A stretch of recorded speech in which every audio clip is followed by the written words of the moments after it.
Hey, everybody out there on YouTube. Welcome to the the pre-show cocktail hour. I'm Jay, that's Aaron, Heyo. and that's Tony. Hello, hello. Hello, lovelies. And a little bit later, we're going to be talking about the HBO, actually not HBO, I think it's, what is it? Adult Swim. Adult Swim?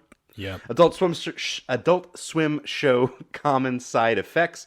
But right now, we get a little introduced to each other. This is kind of like our off-topic section where we have a drink before the show starts. So, gentlemen, cheers. Salud. Clink. I'm just on that water train. Did you guys make eye contact? I never With don't. the screen? I'm never not making eye contact. Well, I recently took a lovely trip to the great Commonwealth of Kentucky, and I'm enjoying some of Kentucky's finest right now from an unspecified distiller in Bardstown, Kentucky. Bluegrass. I don't know enough to know what I it did is. no prep.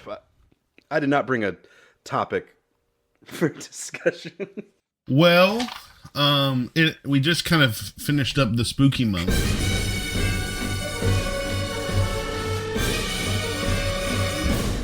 And me and Christy watched a number of horror films over the course of the month. Ooh. Oh. The ones Like that we watched. Skinamax? No, like Tremors. And we watched the 2007 remake horror. by Oh, okay.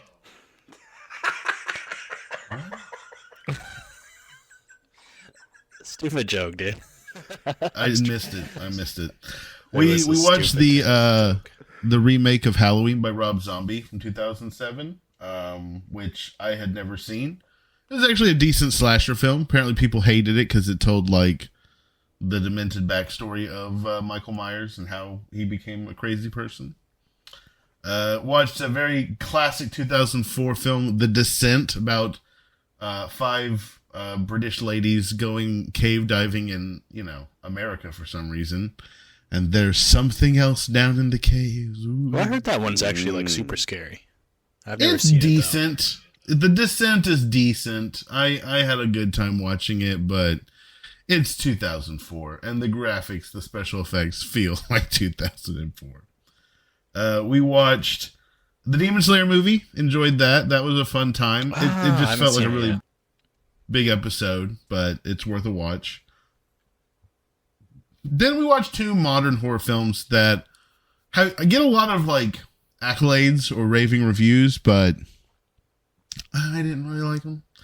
We watched one called Talk to Me. It was an Australian one where like these kids are like, it's basically kids like doing like summoning a demon and getting possessed, but it's like they're doing drugs, so it's ridiculous. Is that the one with the hand, like the creepy hand? Yeah.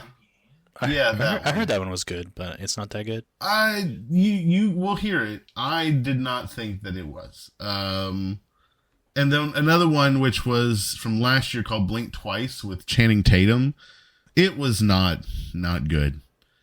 It was just I think it was written and directed by Zoe Kravitz, and it just felt like Roofie Revenge the movie.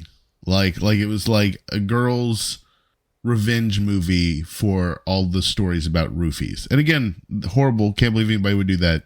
But that's what the movie felt like. Was these girls getting back at guys for blanking their memory and doing horrible things to them.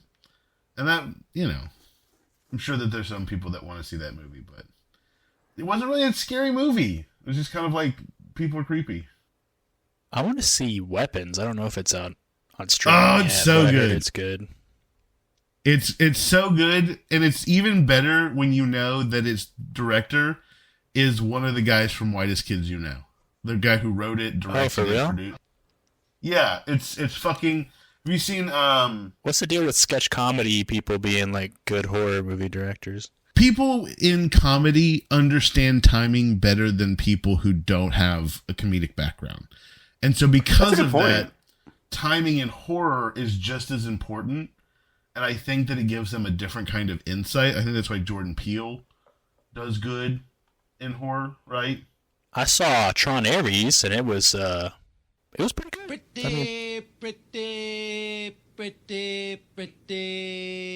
Pretty good. You said, okay, hold on. There was a lot of crosstalk here. I believe you said that you had a stroke today and you went and saw Tron Ares and it was pretty good.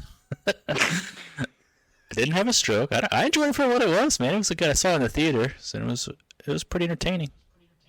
Made me want to rewatch Legacy, so I went and rewatched Legacy like the next day, and I was like, oh, that's pretty good too. The soundtrack as good as Legacy, though? No, I don't think it was as good as.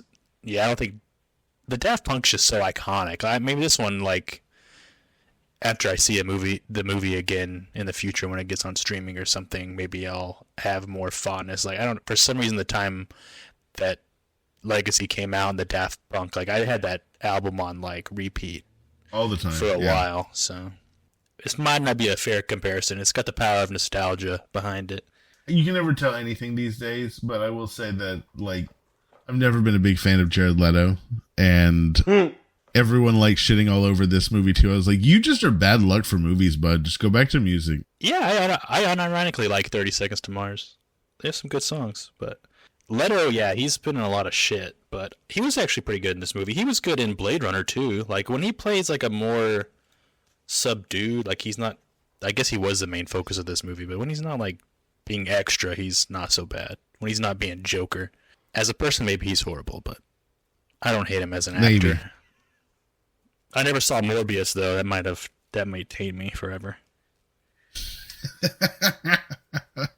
We've got more on our list. We definitely have, like, The Substance and Together on our list of movies to watch. We just didn't get them in during the creepy season. I've heard good things about The Substance. I've heard it's gross. It's got our girl in it, Jill. Margaret Qualley. Mm-hmm. Jill from The Leftovers. Is that her name? Oh, okay. Man, she is everywhere. Good for her. Did y'all see the Coen brother movie she did? No, but I do feel like I remember seeing a commercial for it. So was she like a single mom or something like that? Oh, I'm not. It was just pretty heavily publicized, but I heard it was pretty bad. Everything's bad these days, though, right? Sign of the times.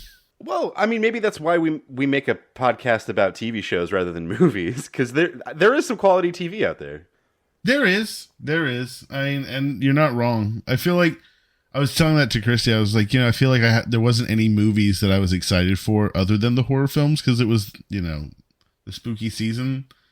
But, like, I was trying to think. I was like, what is a movie I would want to watch? I was like, Do you think it's because, like, it's the unlimited access we have now of just, like, you can watch anything whenever you want it. It's like going to a movie. Like, no one really goes to movies anymore because you can just wait a month or not even a month and it'll be on streaming. And then you can watch almost any movie ever made at any time you want. And it's not like a Blockbuster thing where it costs, like, I mean, it's like $3 back in the day, which is like, who knows what that would be now? Like, renting a movie for like $5 or $10 and you have to get it for 2 days. Like, we have so much opportunities, and we probably do just like constantly drown ourselves in stuff. So it's like something has to be amazing now to be considered good. Whereas before, like, you saw a few movies a year and you're like, oh, that was okay. Or that was good because you had nothing to compare it to because you're not renting movies literally every single day or weekend. And flooding I think you're absolutely spot on with it. Like, I think that there's so much competition, and I mean, let's just, like Jay said, we live in a time period where shows are at the same quality level as movies now, right? So when someone wants a story to be developed and characters to have a long progression story arc for them, they're not going to watch a movie because there's just not enough time to do all that stuff. You've got to a movie now is best set for something where you're just dropped into a world, get to experience whatever it is that they're showing you, and then it's over. I think any time that you want to actually develop characters into something that people care about, you need a show. I think that has changed the game.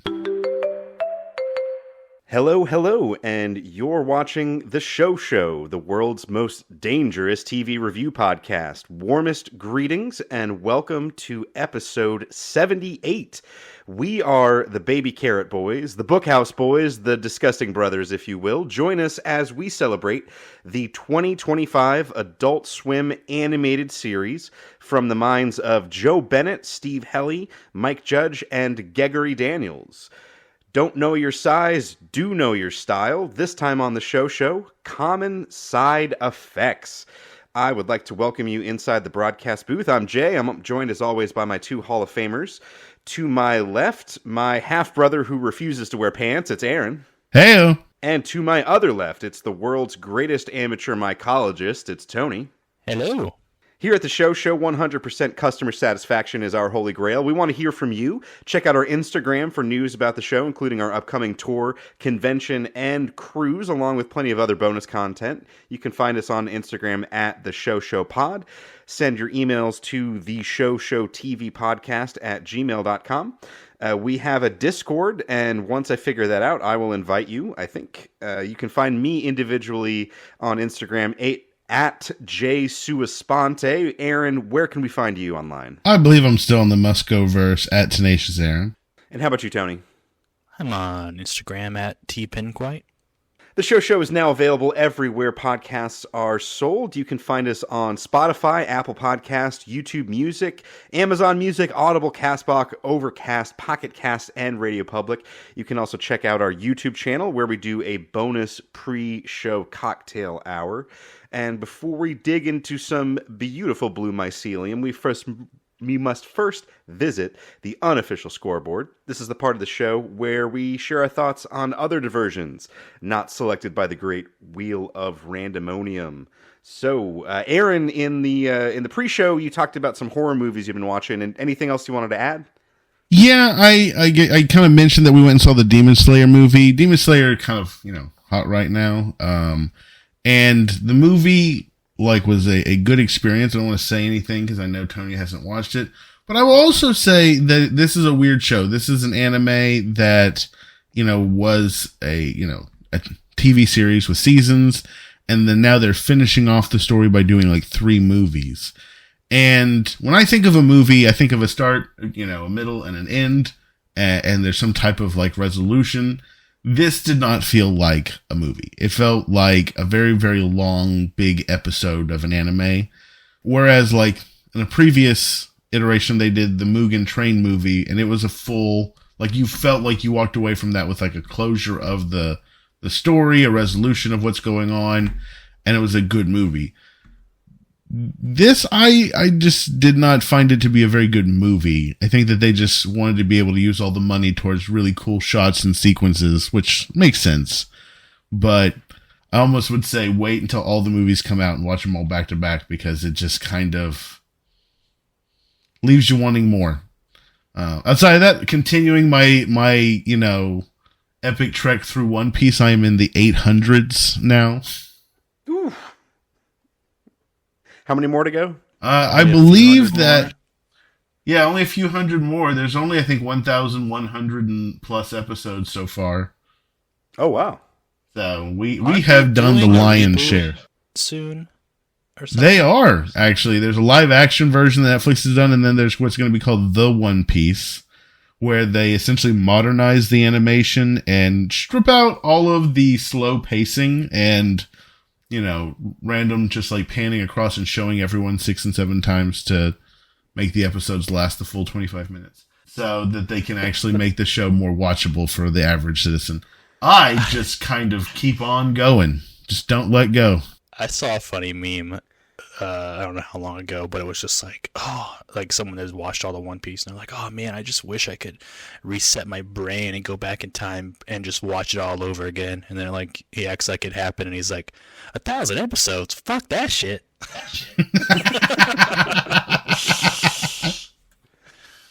Well, it has taken me a number of years now. I started this project, I think, before I moved, so I was still living back over in Addison.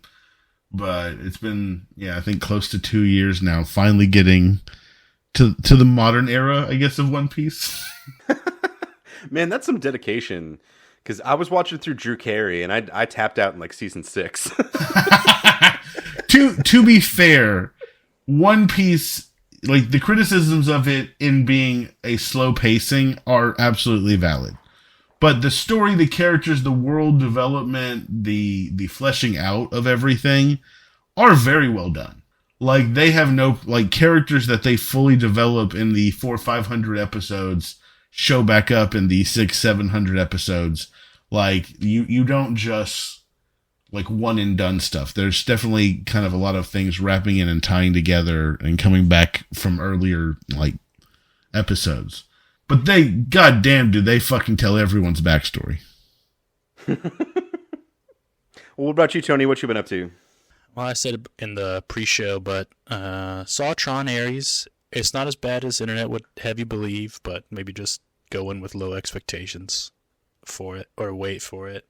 I got this itch to rewatch Lucky Number 11. It's still one of my favorites. If you haven't seen that one, I'd suggest that one.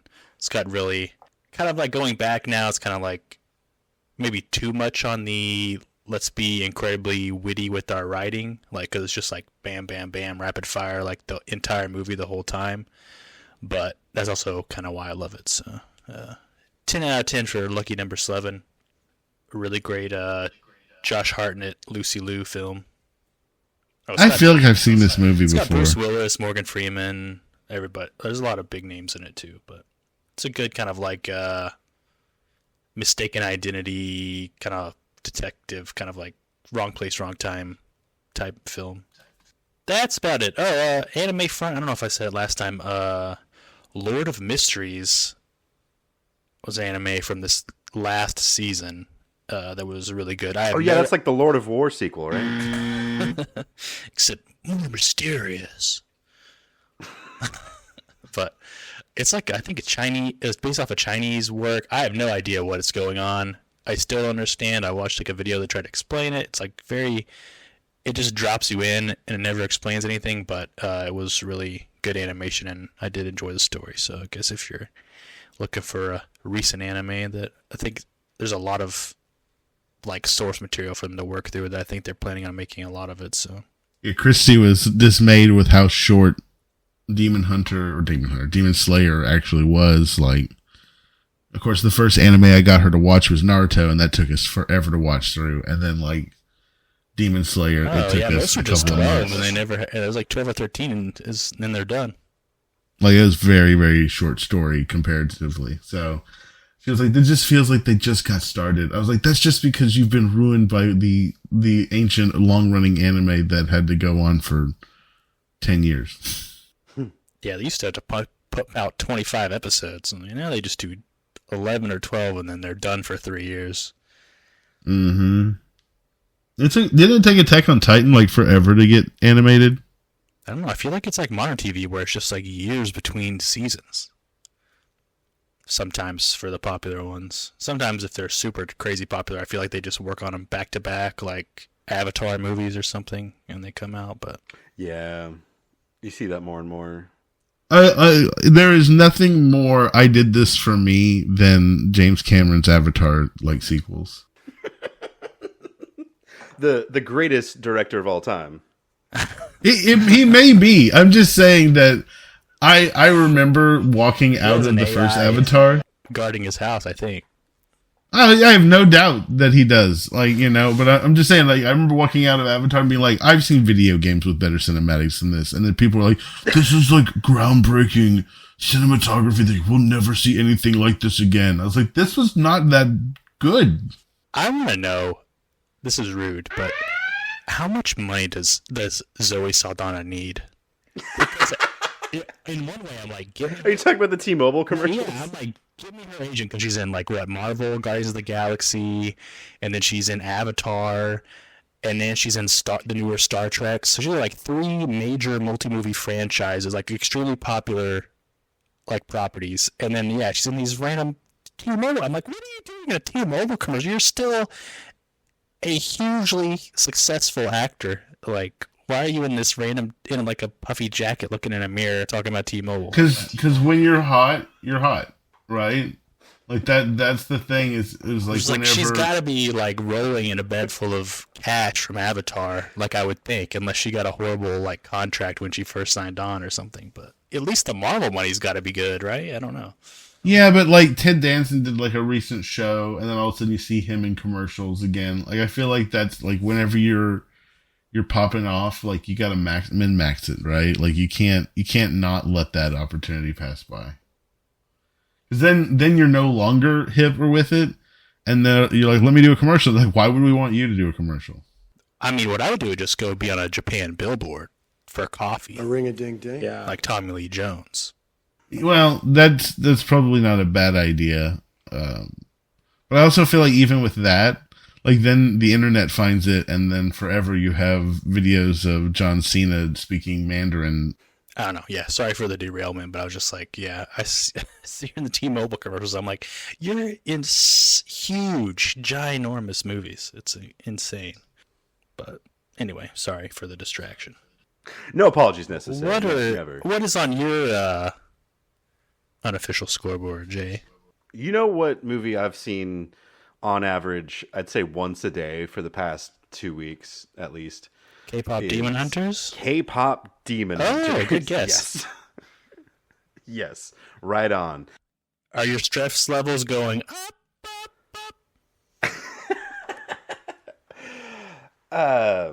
You know in that How I Met Your Mother bit where they're listening to that Scottish song over and over, 500 Miles, Oh, yeah. and they're like, just wait, it'll come around again. Like that's kind of like what watching a movie every day with your kid is like, where like some days you love it and other days you're like, I'm so fucking sick of this. But I'm still in the kind of loving it phase with the K-pop Demon Hunters, and the music is really, really good, and the story is also just it's a really great story, and it works on a lot of different levels where it deals with like a little bit of the toxic side of the pop world, how it preys upon lonely people and gives them a sense of community without actually providing them with anything. It's, if you haven't seen it, it's definitely worth your 90 minutes at least once.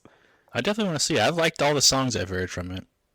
I did hear a thing like the bad guys can shapeshift, and like this movie would have been over in like 5 minutes if they just shapeshifted into the K-pop stars and then made them do something to get themselves canceled so the world would hate them, and then they'd be done with their work or whatever. It's not really that kind of movie where you're supposed to think about it all that much. I have definitely seen people wearing K-pop Demon Hunter shirts out and about, so I know that it's popular. Well, give it a try sometime. It's a fun ride, and it's just I think a gripe that we have on the show a lot is that like, oh, everything's the same now. There's nothing original. Well, it's pretty original. It's fresh, and maybe that's why it's resonating with people. Also, people just seem to really like K-pop. Well, yeah, there's that. I had a BTS phase. I'm not gonna lie. I can confidently say that the closest thing that I've had to that is that time that I went to Korean barbecue multiple times in a week. I can never go back to Korean barbecue because I embarrassed myself that time I went with you, Jen. What? In South Korea, I'm like, well, I have no idea what all these things are. And there was like 30 things on the table, and I feel like everyone was judging the way we were cooking or not cooking properly. And I was like, I'm sorry, I don't know what I'm doing. Yeah, the lady came over and like angrily turned off the fire at one point because we were fucking it up so badly. It was just like, it looks good.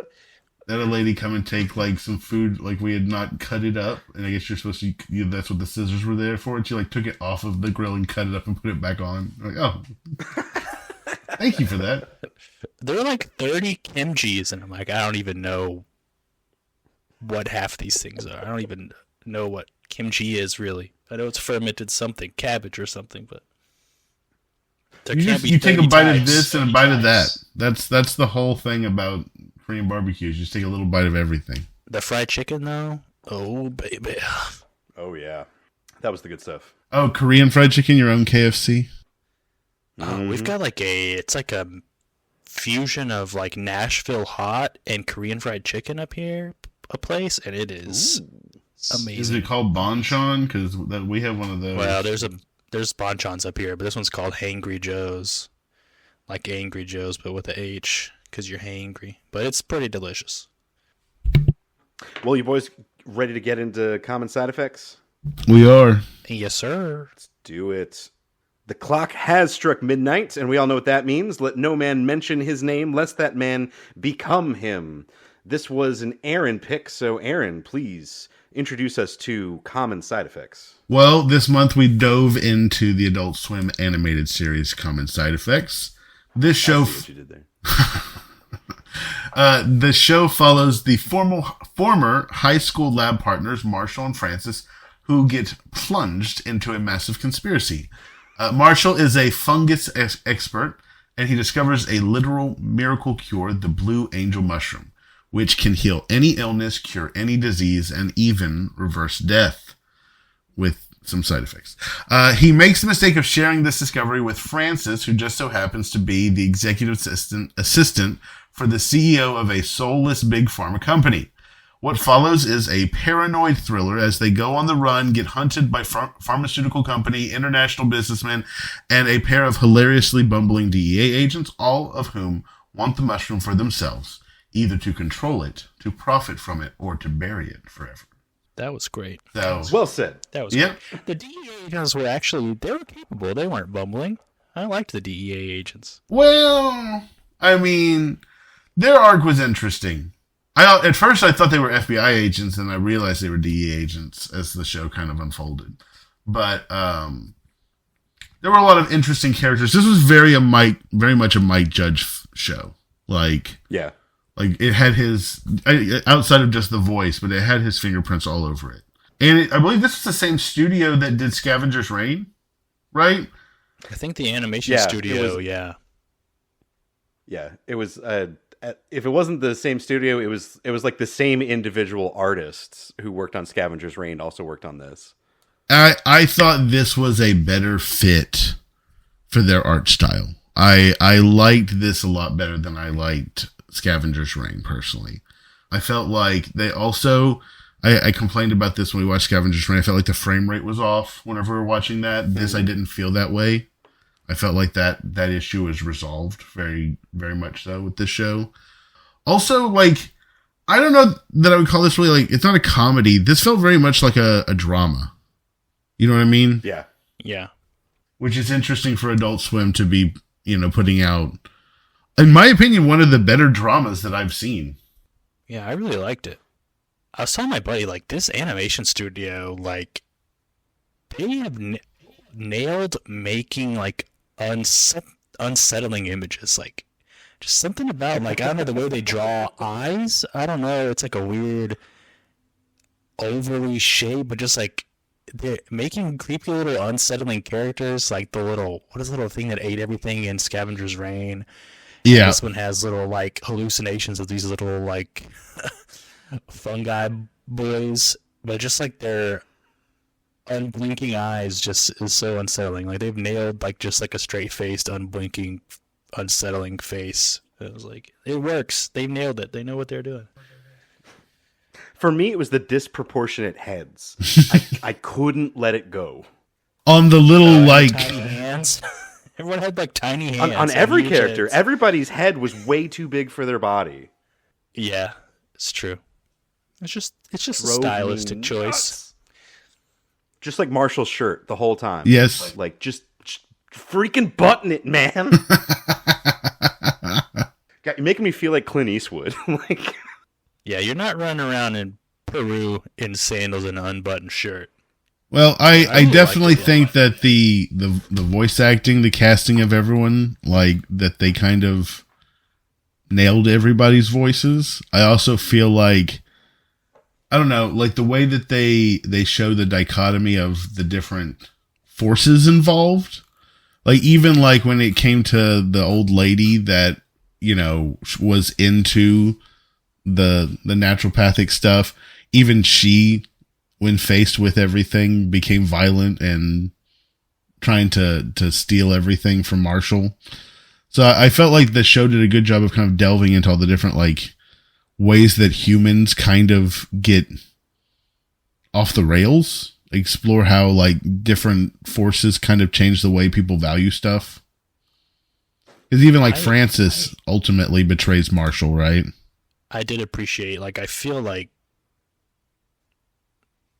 it was accurate, like, it almost like something.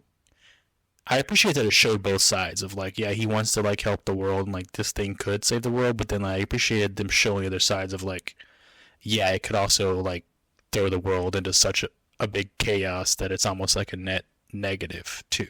They made a lot of really good, like, antithetical points to why it shouldn't exist. Well, when the guy shows up that died in the car wreck and Marshall brought him back by feeding him the mushroom, and he was just like, I shouldn't be here. Like, you shouldn't have brought me back. I keep seeing these, like, little guys everywhere. Like, that was a pretty intense sequence. Yeah, or how about Francis's mom dying? Yep. Yeah. Yep. That part's weird because Marshall's died multiple times and he's barely hallucinating. Compared to that guy was, like, full on, like, they're all over his vision. I also think that Marshall probably has a little bit more experience. Tripping. Yeah, than that guy. Yeah, I mean, amateur mycologist. It was hard for me. I don't even watch that much King of the Hill, but, like, hearing Hank Hill's voice really, like, it wasn't impossible for me to, like, disassociate it from, like, the main, like, pharmaceutical manager CEO dude, but it was really hard to kind of, like, not hear Hank Hill whenever he talked. But I liked his character. I liked almost every character in this show. Selling propane and propane accessories. The writing was really good. Like, I thought it really well written too. That's kind of like a magic trick of Mike Judge shows, where even the people who are kind of objectively bad, like, they're not bad in a way that you don't want to see them on screen. Like, I still wanted to see, like, scenes with Rick, even though I didn't like Rick. Yeah. He's better than Nick, the boyfriend. Yeah, he was voiced by the great Ben Feldman. He got dropped. Oh, I love that like, guy. One episode he's there, then one episode he's gone. It has been renewed for a season 2. I did read that. Mm-hmm. Oh, that's interesting. Which seems weird. Like, I wish they would have. Well, I guess we'll see when it comes out. But I kind of feel like maybe they should have left it at 1. But we'll see how good the second one is. Unless they explore how the blue powdered flavor ad that they came up with became, like, some kind of new problem. I agree with you. I think that they should have just left it 1 and done. Like, I don't think that there's more to explore here. I think that that's something that's wrong with, like, Western TV. If something does well, then you have to give it a second season as opposed to just letting it be what it was. Yeah, there are very few examples of the one and dones. Like, really, all that really comes to mind is Chernobyl in, like, the recent past. Yeah, no, it's kind of hard to think of any. Not to get all conspiracy theory about it, but, like, what do y'all think about, like, the hallucinations and stuff? Like, in my head, I'm kind of like, it always, like, the show starts off with him on that video about, like, when a part of the fungus is hurt or sick, like, all the other parts of the fungus, like, work together to fix it. And I was thinking, I'm like, is it turning humans into fungus when they eat it, and then it's trying to protect itself, so it's healing the humans, and then it's also trying to, like, it's not giving them a desire, but it's like this desire is to propagate and basically expand. It's like over the whole world, essentially, till everything is, like, connected inside the fungus. Like, I'm thinking, like, everybody that's eating the fungus is all connected. That's why they, like, hallucinate almost the same things, and, like, they kind of had that little mental force connection at the end between Marshall and Francis, where they could, like, see and interact with each other from a distance type thing. I mean, I know that there's been other shows that have explored this idea where, you know, we're mushroom farmers and the mushrooms are farming us because, you know, we're going to need to decay and be consumed at some point. So, like, I guess you could look at it in that regard. Additionally, the hallucinations could be like the mushroom's consciousness communicating with people. And that's where it's kind of, and I like the idea of it like being almost like a psychic mycelium connection between them, right? Because in that state, he was able to communicate with her. Like, I think that kind of makes sense. But it also reminds me of like, cordyceps, right? And like the mushroom taking over the body and turning into a zombie. That also kind of is one of the things. Because like, what about this presence that shows up after you take the mushroom? And it clearly is like sending some type of messages to the people, right? Whenever like the old pharmaceutical dude eats a whole bunch and all of a sudden he's like, shedding his skin and like regurgitating up new versions of himself. It almost seemed like the mushroom was like punishing him for overindulging on it. Yeah, that was one that was like that super sequence negative. was so well done. Like Yeah. Tony, what you were saying earlier about this animation style being unsettling, that was a really well executed, unsettling hallucination sequence. Agreed. Yeah, I appreciate that they don't hold back on like it's not gore exactly, but it's kind of like gore adjacent part of things. It's disturbing. It's like whenever they would zoom in on something in Ren and Stimpy, and it would be like a super hyper realistic, horrible version of it. It's just disturbing. Were there any characters that you just disliked? All of them. Oh, like as people or as characters? Basically, all of the leads, really. I couldn't stand Marshall. I couldn't stand Francis. I will... let me remove the DE agents. I loved the DE agents. But basically, like... I'm trying to think of an example to give you, but just... Marshall was so whiny, and Francis... It's almost like I was rooting for her to take it to the pharmaceutical company, and I didn't want that. I don't know if that makes any sense. So, like, exploring that, were you just like rooting for something to happen because it was boring how it was like taking time, or was it like you just disliked Marshall so much you're like, this guy deserves to be betrayed? a little bit of the latter, and maybe a little bit of the what Tony mentioned earlier about how we got the pharmaceutical company's side of things, and I found myself agreeing with them, but also feeling like I shouldn't be. And that caused a conflict in myself.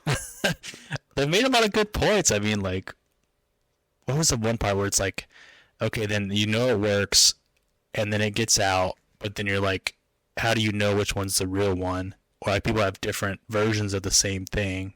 Maybe like one hurts you and one helps you. So I was like, I don't know. Yeah, like I definitely see like wars. Like it's probably why stuff like this has happened. It probably doesn't. It never comes to be. Like like the benefits can't outweigh the cost to humanity. Like we're not meant to be healed and good. We're not meant to be good people because humanity's so fucked. I don't know. Oh, that's a dark sentiment, but. Yeah, that is a theme in this show. Like, we don't deserve it. Oh, that's because we put Rusty in charge of security. Jeez, that guy. I was gonna say Jimmer and Rusty were two of my favorite characters for sure.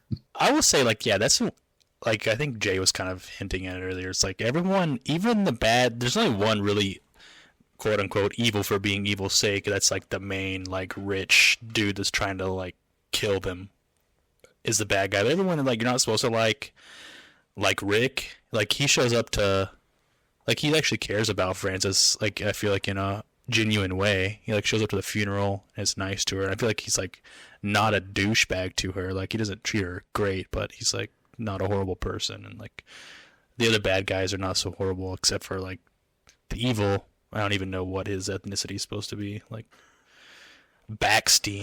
The Eastern European evil guy? Yeah. He's Swiss. Yeah. Swiss financier.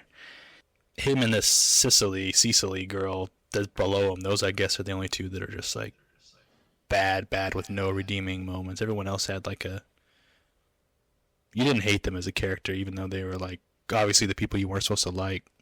Cicely was voiced by Sidney Poitier. Probably not the one you're thinking of. It's actually his Probably daughter. not.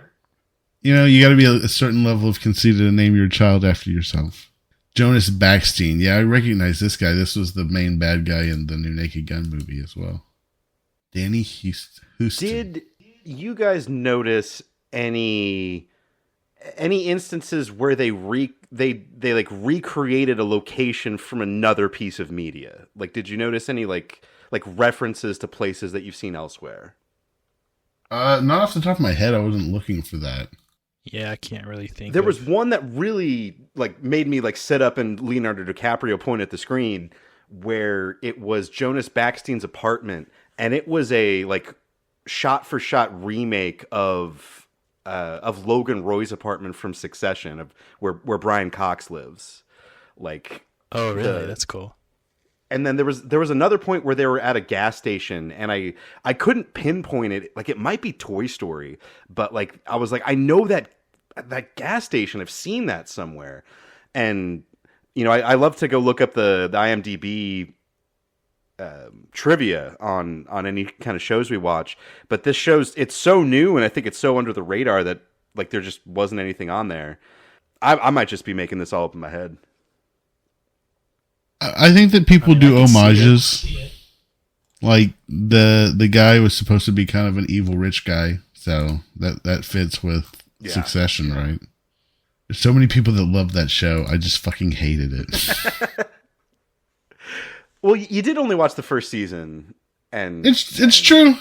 It is true. I mean, I guess Marshall kind of reminds me of I don't think I've actually seen the movie Fear and Loathing in Las Vegas. He kind of has the Johnny Depp character vibe with his shirts and stuff.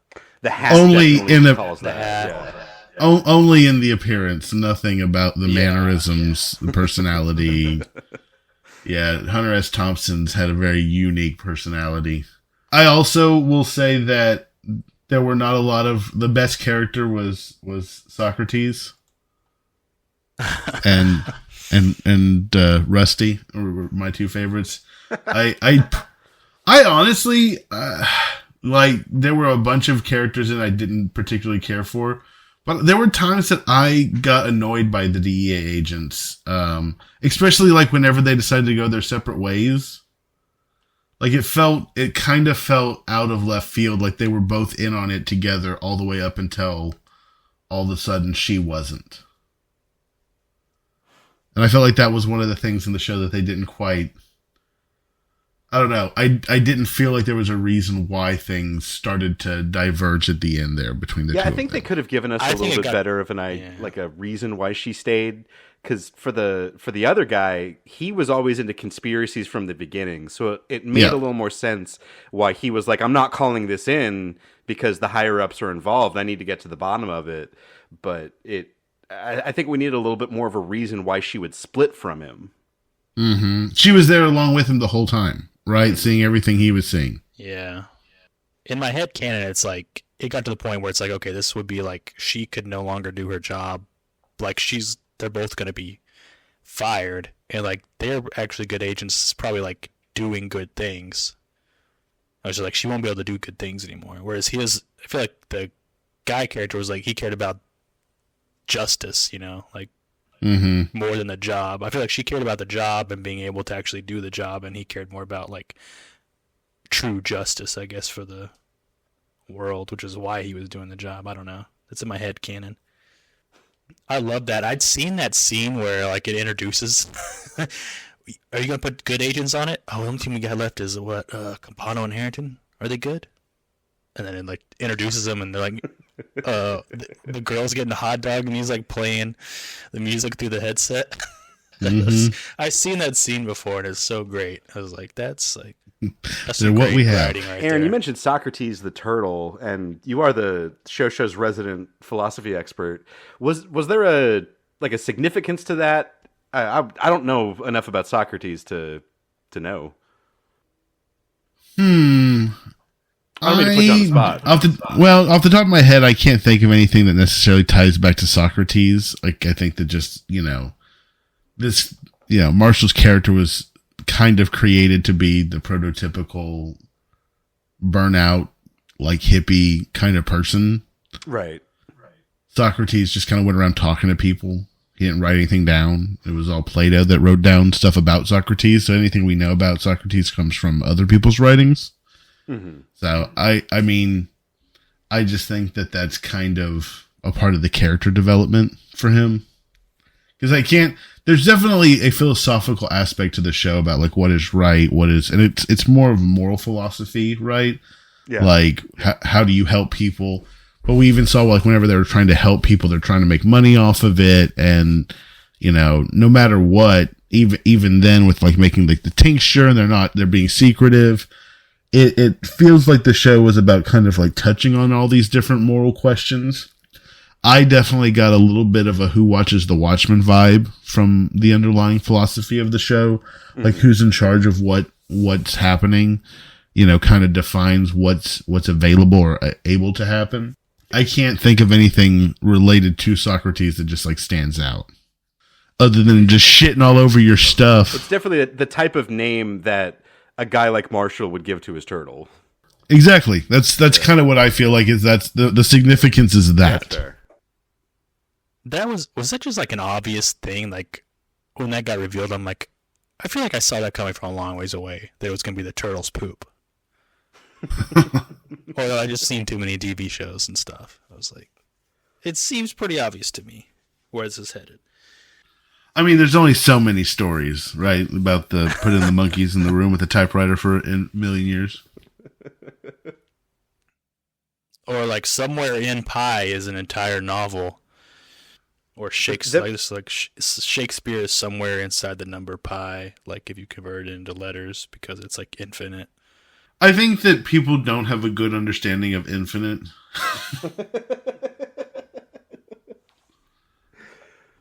Like, if you just have an infinite number of zeros, that doesn't mean that it creates Shakespeare ultimately. Well, they're not zeros. There's like a bunch of random numbers. I understand that, but even then, infinite, if it just like does like the same 6 numbers infinitely, it's never going to like binarily write out a Shakespeare. No, I think that's the thing with pi though, is that and I don't know enough math to tell you, but it's an infinite non-repeating series of digits. This is confusing. We're going to get all kinds of letters from people who know math. I just imagine infinity, like something exists somewhere, like anything's possible with infinity. Like our brains can't even comprehend it. I almost got philosophical in there for a second. Now you've got me looking up about this pi and Shakespeare thing. Well, 7 years ago, people were talking about it, so it's some derivative off the infinite monkey theorem. Which is the monkeys and the typewriters thing. I still don't think that one would actually happen. Well, with this show, I definitely feel like there's a lot of bloated media out there. There's a lot of shit media out there as well. And I feel like places like Adult Swim or any of these other smaller kind of places have a opportunity to take risks and try different things that maybe some of the bigger studios don't have. This kind of felt like that. And I liked this better than I liked Scavenger's Reign. But this had some sloggy moments. Like there were some moments where I just was like waiting for it to move on to the next sequence. It did do a pretty effective job at kind of cliffhangering stuff at the bottom of episodes.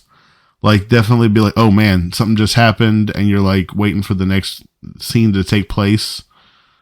I also agreed that the characters, I wasn't really rooting for Marshall or Francis or anybody involved. I more or less was just watching the story unfold. And I prefer stories where I actually want people to succeed. And this was not necessarily a show that made me feel like I cared about anyone succeeding. Yeah, I suppose this show, it made me mad because it made me feel cynical. Like it was almost like here's this miracle cure, but humanity doesn't deserve it.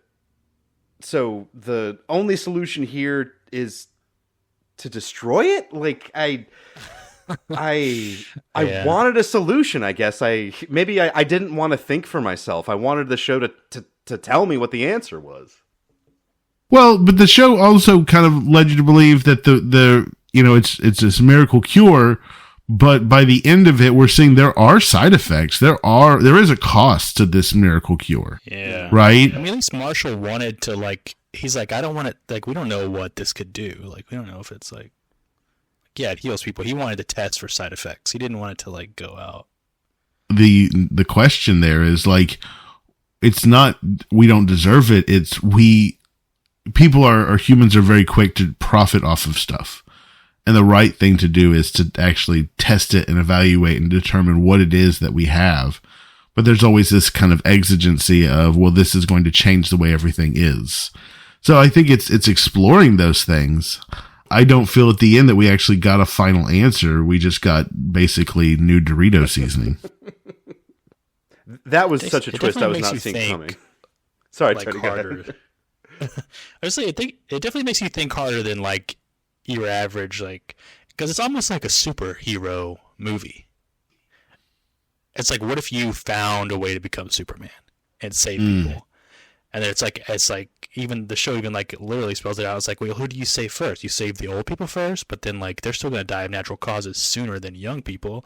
Like, how do you categorize who needs it more than others? Like, is this injury bad enough to need it, or it's just like, how can you possibly, like, if you were Superman, how could you decide who you're gonna save if you had to choose between all these different people? Like, that's the thing you have to, like, not ever think about in that movie. But I like this show that made you think about, like, all the downsides, I guess, of having, like, a cure-all. Even if there were no side effects, I just like that it kind of, like, introduced those issues, which I feel like would be how the world works. It was kind of like Don't Look Up, that movie. And it's like, it's like, this is what would happen, isn't it? Like, I just, like, this is the way it would go down in real life if this was happening to planet Earth. It does present us with a version of ourselves to evaluate. I mean, the problem is all of us can't really deny that kind of stuff could happen. There's a lot of things I thought that could never happen that are already happening, so I'm definitely not writing anything off. Even Magic Blue Mushroom? Magic Blue Mushroom? I don't know. Like, yeah, that could exist somewhere. I don't know. I'm just, like, not... It's hard to say this without sounding, like, eugenic-y, but I'm just, like, I'm not against us using tech. I'm okay to be a second-class, like, version of a human. Like, if we want to develop ways to get rid of genetic disease through, like, CRISPR, like mRNA stuff, like, if we want to get rid of genetic diseases that way, like, I'm okay being, like, OG human where I couldn't do that before. If we want to, like, cure all future babies, or if we want to, like, take away other genetic defects, like, I'm okay being a freaking, like, substandard human if that's, like, all the other humans in the world are, like, better off. And everyone that's alive today will be dead in 100 years anyway, so. That sounds kind of like how Future Man got started. Trying to cure herpes. They were trying to, cure herpes, and they ended up curing all diseases, but people resisted taking the cure-all, and then they became the second-class citizens. Well, it's like Gattaca. There's, like, engineered humans and, like, non-engineered humans. Yes, that would suck, but also, like, I don't know. I just don't see why, if you can edit any DNA, why you wouldn't be able to edit DNA after the words. Like, I think you can. I think you can do it. They're just going to hook you up to the computer and be like, delete these bad chromosomes. We are going to get so many letters from geneticists. That's not how it works. They're just punching their dashboards right now. There's some things that can be done, but, like, you can kind of... That's kind of how, like, smaller things, like the COVID vaccines work, right? It's like you use a virus to rewrite some of the DNA to make changes. Like, I'm sure it can't make huge changes, but, like, that's kind of my very, very abstract non-understanding of how it kind of works.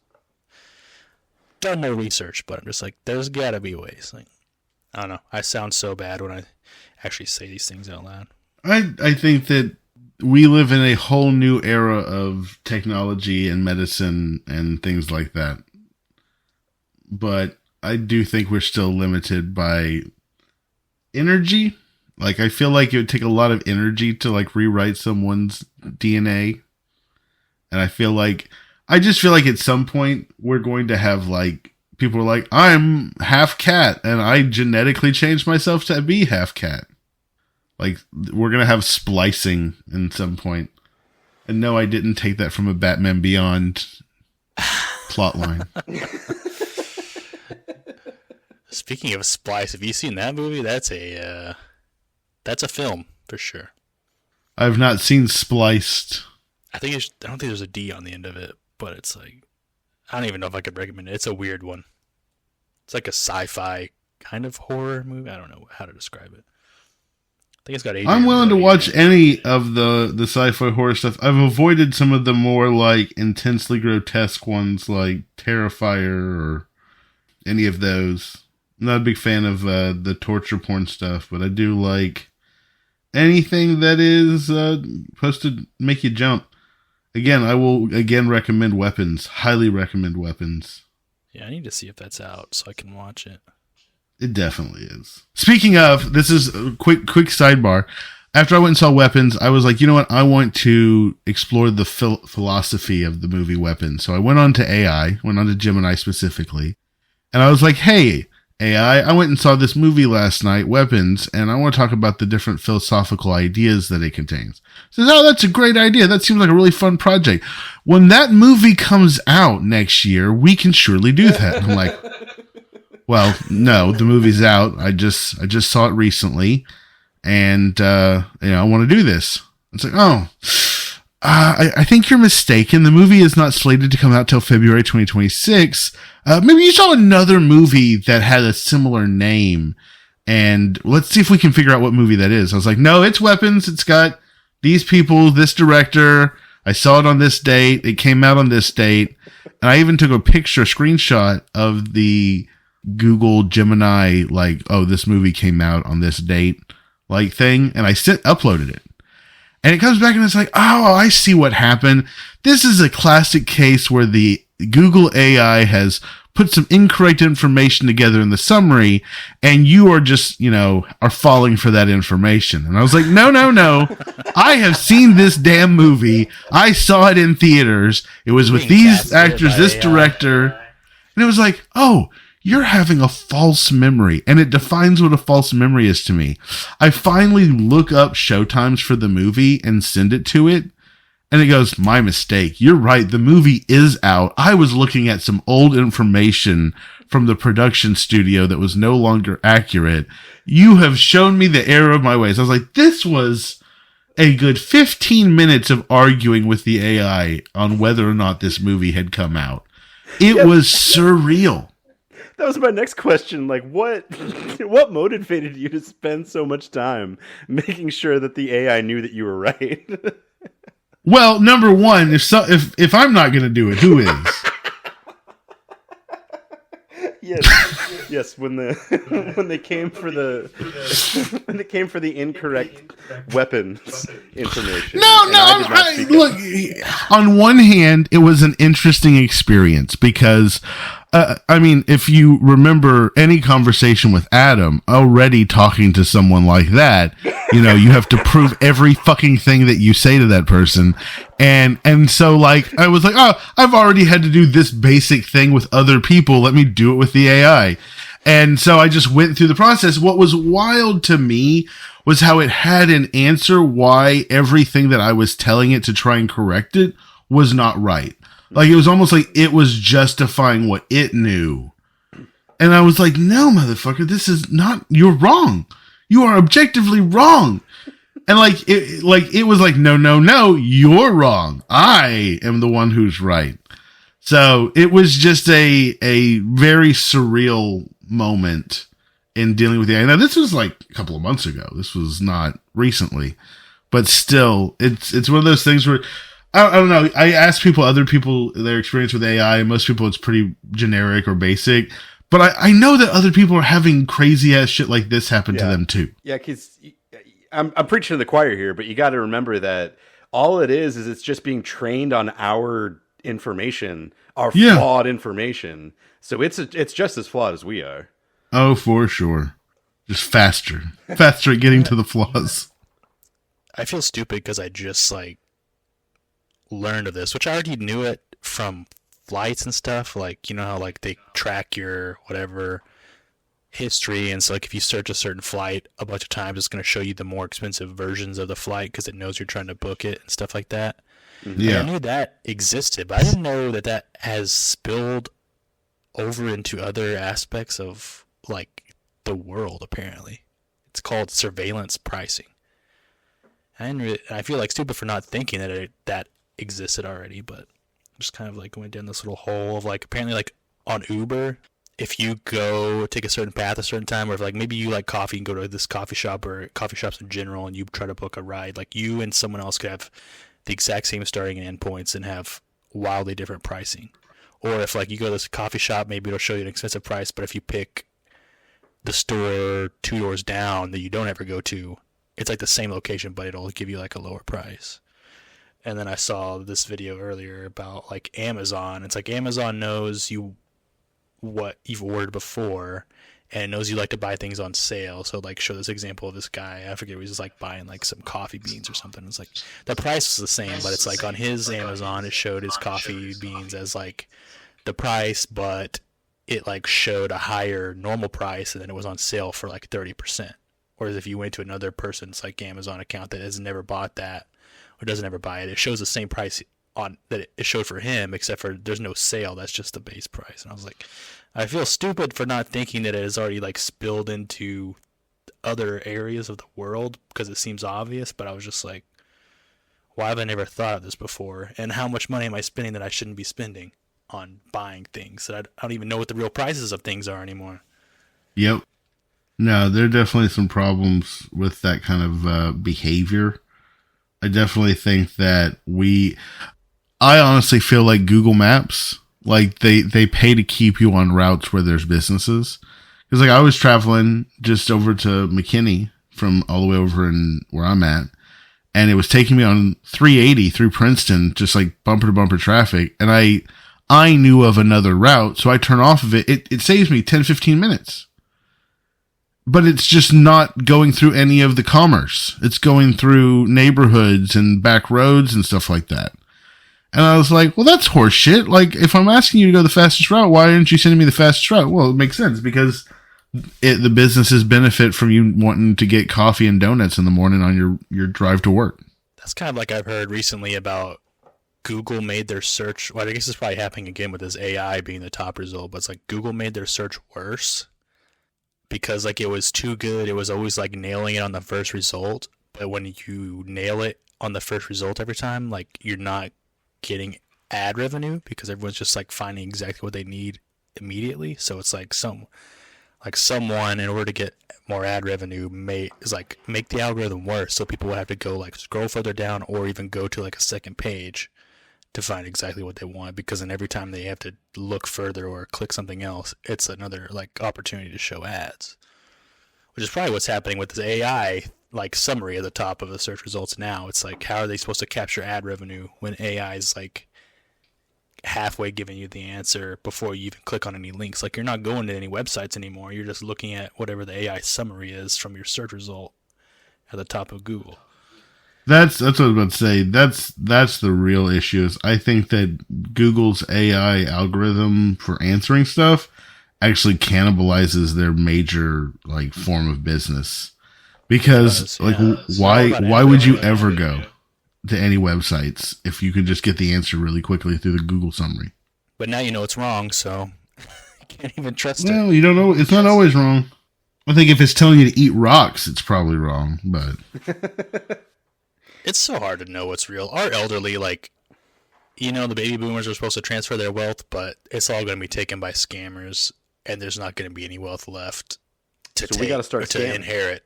We gotta get on that scamming action. There's gotta be a way to make money Always for this. It's too good. It's too good. I really want to. I'm just, in the future when Nigeria takes over the world, it was because they had all the scammers. They've already got. That's what the AI is training on all these like decades and decades of Nigerian print scams. The AI scams the baby boomers out of all their money, and It's not funny. That's how the Matrix gets started. It's gonna happen. I mean, AI videos are already crazy, so it's like. Yeah, they are. If it's that crazy right now, I was just like, if it's that crazy right now, like, I mean, it was crazy like a few years ago, and now it's way better. And if it's just crazy today, like, just think about 3 to 5 years from now, how good it's gonna be. You're going to be able to, like, literally, like, when your kid's like, hey, tell me a story, it's like, let's just have the AI generate one. I think it already does that and does a pretty good job. It can probably, yeah, you got to put some work. If it can't already, it probably will soon create your own animated film, you know? Like, you give it a prompt and it'll make its own Pixar movie for you, probably. Well, I showed my sister, like, I've made a bunch of music with Suno, the AI music generating app, and I was like, you could literally take, like, a sermon from the church she works at, run it through AI to create a song lyric, run that in through Suno, and say, you know, create a worship song and have a fresh new worship song to play in between services based off the sermon. Like, it's wild what you can do right now. We could have our own custom song for every episode based off of whatever show we're watching that month. I mean, I will admit that I have definitely watched way too many of these, like exactly what you're talking about. Like it's an AI generated song teaching me about like railroad ballast, or like why we need washers on screws, or like things like that. And it sings me a catchy song about it. And it sticks in my head better than if I just read about it. And I hate it. Yep. I hate that it works. They've got to train us all to be better humans somehow. Isn't that the worst when something works? I'm trying to do this new diet thing, which is mostly drinking like this Huel stuff, which is like supposedly it's like a meal shake thing, but it's like the worst part of it is that it's working, and that's the worst part, is because it's like it doesn't taste bad, but it's just boring to drink a freaking shake instead of eating food. But the worst part is it's being extremely effective. How do we get on AI from common side? From mushrooms to AI, this is a broad spectrum podcast show. We are bringing the love to our audience. I think that shows like this that are pushing the boundaries and challenging perspectives on things inevitably bring up what we're dealing with in our daily lives. So if mushrooms have the mycelial network that connects all things, kind of like the force flows through all things, and then at the same time we have this growing synthetic intelligence that in its own way connects us all and flows through us all. This is some head injury talk here, but at what point do those two connect? At what point do the mushrooms start talking directly to the AI? How do you know it's not already? Dun dun dun. I was going to say, I just heard like someone's breaking down my front door to see. I think that I've seen videos of people like plugging things into mushrooms to measure electric synapses and stuff. You know, outside of a cordyceps like fungus taking over someone's brain and controlling it. Unless we plug them into each other, I don't think that they do. Right? I think that you could some crazy person be like, I want to create an app, use an AI to be able to let the mushrooms talk to the AI. I guess so. But have you heard the Chinese room metaphor as like an early AI like thinking problem? No, I don't think so. If you take a person and you give them essentially a notebook, and it's basically a, hey, if you see this symbol, then you write this symbol back, right? And they memorize everything in the manual on how to respond in Chinese to every single Chinese question. And then they can respond in entire paragraphs, entire like books worth of information. They can write it out. Do they know Chinese? Or do they just know the if-then like requirement in order to use Chinese? And I think a lot of people like that's how we should kind of think about AI a little bit more, is like, does the AI actually understand what we're talking about? Or is it like that guy in the Chinese room that is just memorized all the different symbols that you're supposed to say in response to every single outcome?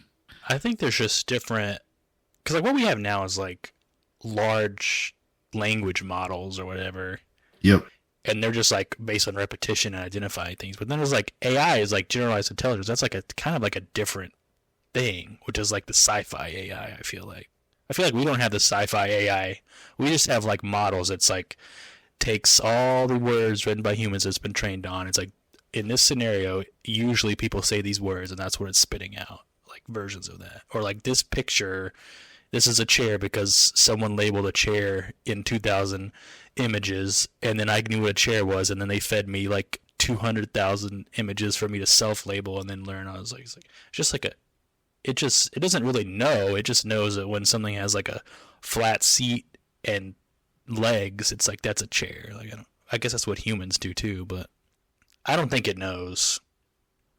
It's That's like kind me, of like the I point could I was read getting at. Spanish because all the letters always make the same sounds. Like I could read a book out loud in Spanish, but I would have no idea. I mean, I have a little bit of idea, but What I it's would saying. have no idea what I'm saying. But I could say the words correctly Mm-hmm. in order. Like I could read a book in Spanish to someone that knew Spanish, but I would not know what I was saying. Kind of like your little thing you just said. I think that is really what we are experiencing with AI more than anything. Will we eventually get to generalize AI? Probably. But I Well, also it needs think it. Like that it needs someone has to write a story or an article with news on it for it to scrape that wording to give you that result when it's like giving you the little AI summary. Like someone still has to do the work in the first place on like news. something has to happen for it to report on. Yeah, and it has to get the info from somewhere. Which is like what's going to happen when like all the it's like it's web pages are going to be like newspapers where it's like, no one reads a newspaper anymore. And no one's going to click on the websites to read the articles if they get an AI generated summary. So then they're going to go out of business because they're not getting any ad revenue. And then who's going to write the articles? And then the AI won't have any articles or news to pull from. So how is it going to get its information? I don't know. Yeah, dead internet theory. We're already there. Who's the same? Jay, were you saying it? Like dating in the future is going to be like you send out your AI version of yourself to talk to other people's AI versions of themselves, and then they tell you when they think they found a match for you. So Yeah, it's like your meet the AIs are person. going to have the date for you, and you can just kind of read Yeah, the and report you're of like, how "Oh, it went, and then you can decide what you want to do. Yeah, that's probably not far off, man. I don't know. It's hard to think about. Well, an hour and a half with 15 minutes of common side effects.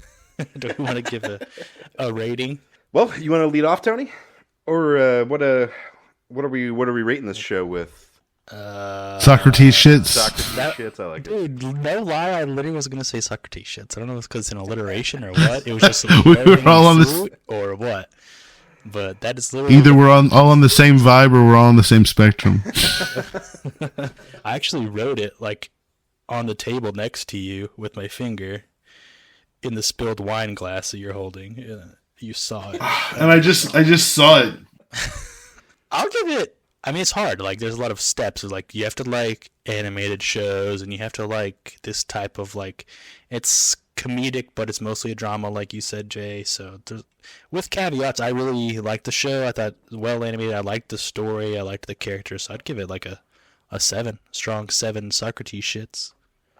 Oh wow! I'm curious to how they'll do a second season. Like, I almost want to like lower the ranking just because like I can't see how the second season would be good. It's kind of like that's why every movie's like a origin film. Like every superhero movie's an origin movie, and they just keep redoing the origin film because like once you have the powers, it's like that. And it's like now it's like almost everybody in at least the United States seems to be like they're gonna be halfway infected with this mushroom thing. So it's kind of like that story sounds less compelling than the one we had in season 1, but I did really like it. So yeah, 7. That may be a little high, but I did enjoy it. I think I'm going to come in a little lower. I think I'm going to settle on a 5 Socrates shits. And man, before we turn the mics on it, that number was a whole lot lower. I really did not like this show at all.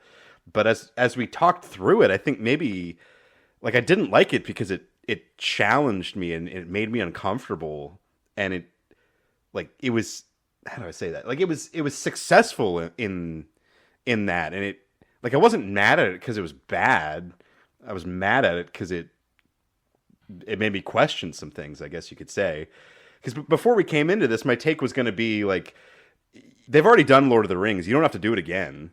Like, like in this version, Frodo just sucks, and Sam is Sauron's secretary, and like, because that's kind of how it felt. Was like, oh,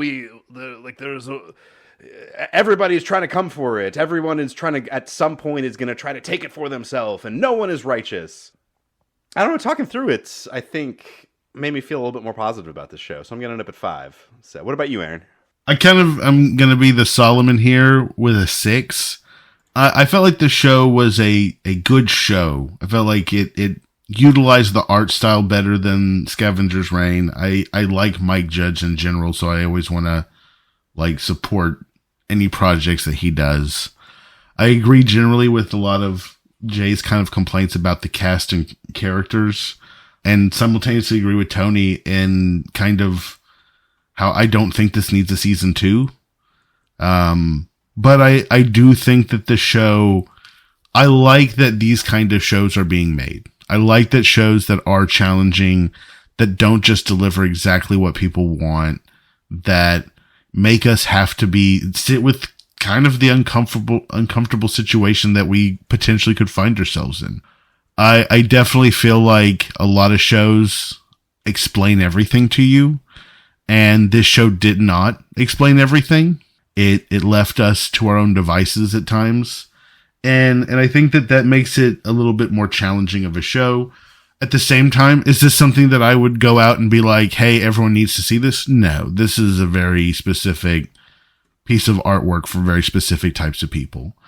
So that's why I come in at 6. I love it when you guys make the math easy for me. I was going to say, that makes it. Yeah. We've got a composite score of a 6. It's got to be like the upper third, I'd imagine. Maybe in the upper, like, 4th. No, we're pretty generous. A 6 brings you down in kind of the top of the bottom third. Oh, okay. I don't feel as bad for being so much higher. It's just I below. liked it a lot more than I thought I would. I'll give it that. Yeah. Sorry, Jay. No, you're good. It's tied with season 2 of Righteous Gemstones, season 1 of Outer Range. Zach is going to be famous. Just above Succession, just below Plebs, the Orville, and Mixology. So not the greatest company. We gave Zach's going to be famous a pretty high score.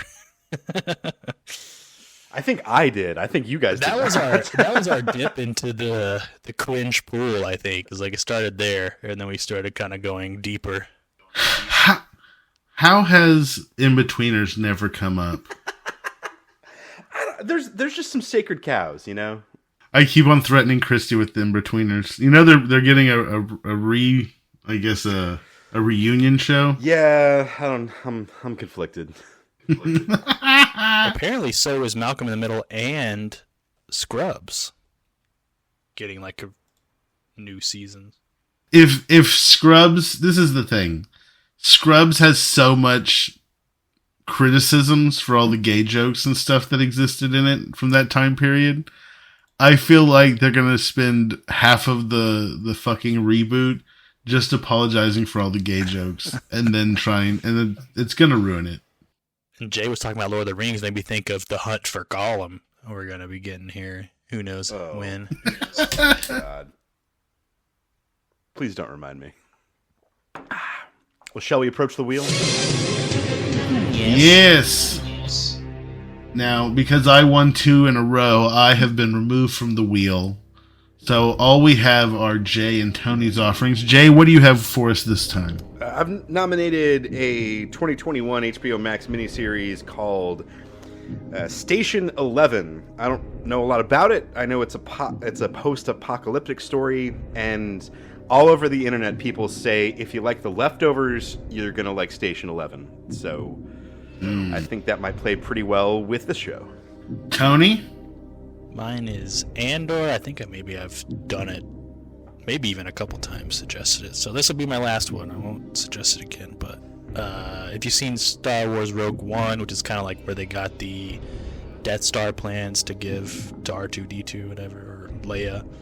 This is like that was the prequel to, I guess, Episode 4, and this is a television show prequel to that prequel, a pre-prequel about like the character, like I guess the main spy character from that one, kind of going from, I guess, being a thief turned into like a rebel spy. And then I know season 1's supposed to be good, and then season 2 I think it was kind of like took over the internet of being like a really great season of television. So I don't know if we would only want to watch 1 season or 2 seasons if it ends up winning, but season 2 is supposed to be as good or better than the first, from what I remember reading on the internet. Well, I've heard a lot of controversy about Disney Star Wars TV shows, but I've also heard that Andor is really good. Well, let's shuffle up and see what the fates have in store. Spin it and find out. Probably freaking spin the McConaughey wheel. Oh, we almost hit it. That was close. We got Station 11. Mexican. Ooh! I Alrighty. think I'm I excited. watched the first episode of this, and it was pretty good and interesting, but I think I got distracted and didn't continue it, so be happy to watch it again. It's got a couple of leads in it that I really, really like. Mackenzie Davis, who was in *Halt and Catch Fire*, and then Himesh Patel, who's been in a ton of stuff. He was the comedian on the ship in Avenue 5. Oh, I love him. Yeah, he's great. Oh, well, it has been a ton of fun talking about common side effects with my 2 Hall of Famers. Thank you very much to the both of you for joining me. My pleasure. You're very welcome. Big shout out, big thank you to our executive producer, Dick Wolf. And until next time, I will be keeping... Damn it, I did it again. I can never get the last one right. See you in the trees. That was the old one. Until next time, We're gonna let are we letting the mystery be? There it is.